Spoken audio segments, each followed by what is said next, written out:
Assalamualaikum warahmatullahi wabarakatuh. Kita ketemu lagi pada perkuliahan manajemen risiko, yang mana pada hari ini kita akan membahas pengertian tentang risiko.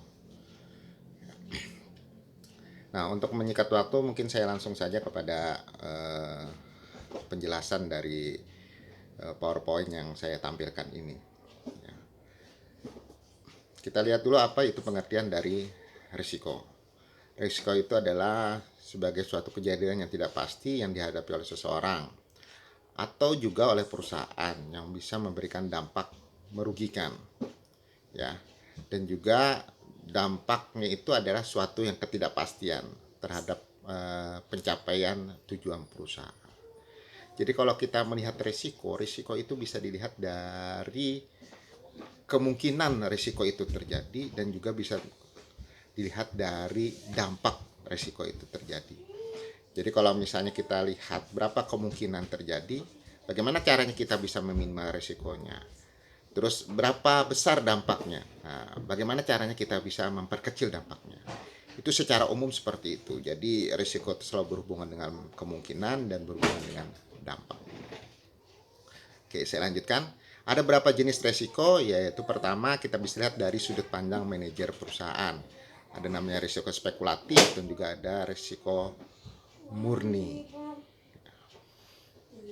Kalau spekulatif itu ada dua kemungkinan, yaitu kemungkinan yang pertama ada kemungkinan rugi dan juga kemungkinan menguntungkan. Kalau risiko murni itu ya kemungkinan keseluruhannya itu adalah kerugian, yaitu misalnya kebakaran, pencurian, dan sebagainya. Terus dari sumber penyebab risikonya, yaitu ada namanya risiko keuangan dan ada namanya risiko operasional. Disebabkan oleh, kalau keuangan itu disebabkan oleh faktor ekonomi dan keuangan, ya, adanya perubahan harga, tingkat bunga dan mata uang. Dan itu juga namanya risiko operasional, yaitu dimana semua risiko yang tidak masuk dalam kelompok risiko keuangan, yaitu adalah faktor manusia seperti alam, teknologi dan sebagainya. Ada sumbernya juga, ada sumber risiko, ada risiko sosial, ada risiko fisik. Kalau sosial itu yang dari masyarakat, ya ada penyimpangan yang merugikan seperti pencurian, perusakan dan sebagainya. Kalau risiko fisik itu bisa disebabkan oleh manusia dan juga ada fenomena alam seperti tanah longsor, gempa bumi, kebakaran dan sebagainya. Terus ada namanya risiko ekonomi, di mana di sini adalah yang tadi mungkin saya sebutkan hampir sama dengan yang disebabkan oleh faktor keuangan atau ekonomi. Ada namanya inflasi, fluktuasi harga, ketidakstabilan penjualan, ketidakstabilan perusahaan dan sebagainya. Itu dimaksud dengan risiko ekonomi. Nah, jadi kita bisa melihat ada beberapa macam jenis risiko dan juga ada sumbernya.